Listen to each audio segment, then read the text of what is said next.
Voilà, donc je vous présente ici même le nouveau Dragon 972.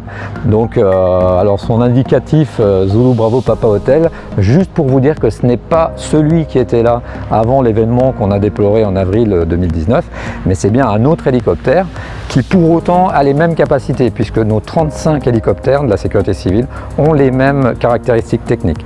Donc c'est un nouvel hélicoptère qui arrive avec plein potentiel et qui va permettre de travailler pendant environ 15 mois. Donc je vous invite à le regarder, il est magnifique et rutilant, n'est-ce pas?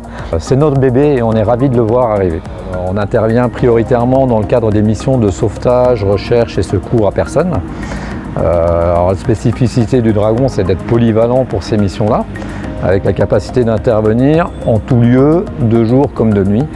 Alors pour ça, il y a un aspect équipement technique, mais il y a aussi un aspect humain, bien sûr, avec des équipages pilotes et mécaniciens qui ont des qualifications de très haut niveau, et également la présence d'un secouriste du SDIS, un plongeur qui est présent quotidiennement à la base et qui apporte cette polyvalence qui est nécessaire à la zone Martinique. Le Dragon a été installé en Martinique en 2012. Et dès le début 2013, fin 2012, début 2013, donc l'activité s'est stabilisée sur un nombre de missions d'environ 8 à 900 missions par an, dont environ une centaine en milieu maritime. Donc chaque année, on remplit des missions de secours à personne, missions médicalisées par les équipes médicales du SMUR de Fort-de-France, ou aussi missions d'extraction au milieu hostile avec des équipes de sauveteurs du SDIS 972.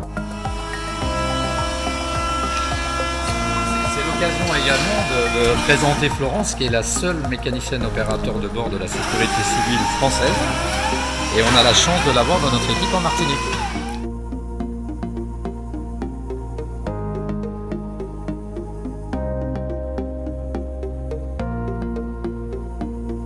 Moi, je m'occupe de tout ce qui est maintenance de la machine. Pendant le vol, on surveille les abords au moment des posées. On assiste le pilote dans ses fonctions et on a surtout la charge du treuillage pendant les missions d'hélitreuillage.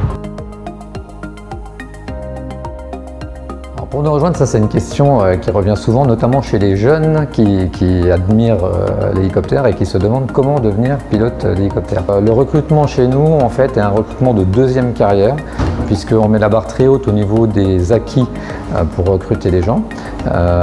Donc il faut que les gens aient en général au moins 10 ans de métier en tant que pilote hélicoptère. Et dans 90% des cas, on recrute des gens qui ont déjà fait une carrière dans une des unités de la défense. Donc l'aviation légère de l'armée de terre, l'aéronavale, l'armée de l'air, voire la gendarmerie. Donc voilà, on n'a pas de formation de jeunes pilotes, on ne fait que spécialiser des pilotes qui ont déjà une grosse expérience au départ. Voilà, après, pour devenir pilote aujourd'hui, il y a deux filières. Donc il y a la filière des aéronefs étatiques et la filière privée, bien sûr. Donc la filière des aéronefs étatiques passe par une sélection dans les armées avec une formation qui se fait systématiquement à l'école de pilotage de Dax. Et la filière privée, là, il faut rejoindre une école de formation. Il en existe plusieurs en métropole et qui forment aux différents brevets de pilote privé puis brevet de pilote professionnel.